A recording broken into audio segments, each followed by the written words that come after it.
అందరికీ నమస్తే అండి.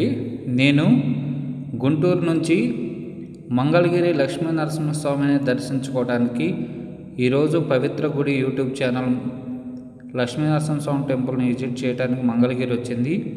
ఇది కొత్త bus stand centre, Ambedkar statue ఎదురుగా ఇలా ఆర్చిలో నుంచి లోపలికి వెళ్తూ ఉంటే మనకి లక్ష్మీ నరసింహస్వామి టెంపుల్కి మనం వెళ్ళటం జరుగుతుంది.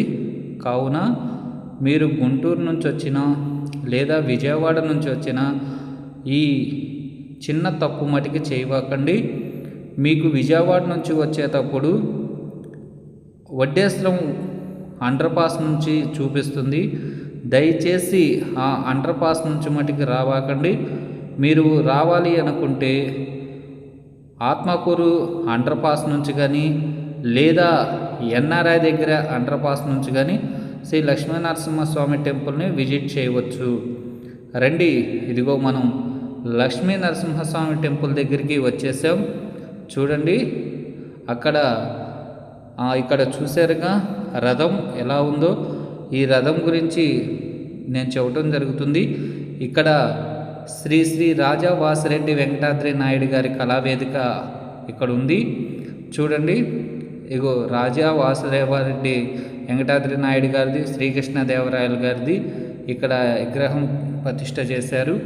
ఇది కోనేరు అండి, చీకటి కోనేరు అంటారు. ఎల్ ఆకారంలో ఉంటుంది. లక్ష్మీ నరసింహస్వామి టెంపుల్ ఎదురుగా ఉంటుంది.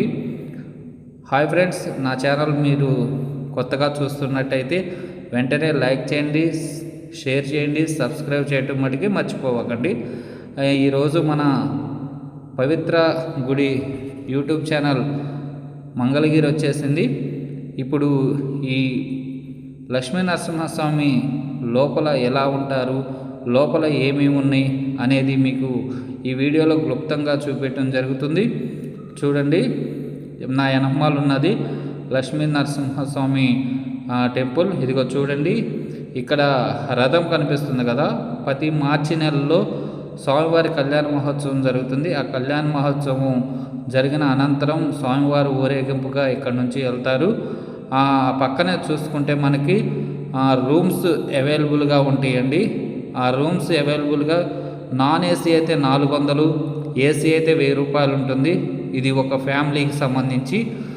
ఈ పక్కనే కోనేరు ఉంది కదా, చీకటి కోనేరు. అక్కడ ఋషులు మునులు స్నానమాడి దేవుణ్ణి దర్శించుకోవడానికి వచ్చినట్టు మనకు పురాణాలు చెబుతున్నాయి. రండి, మనం ఇక్కడ నిత్యం అన్నదానం జరగకపోయినా ప్రతి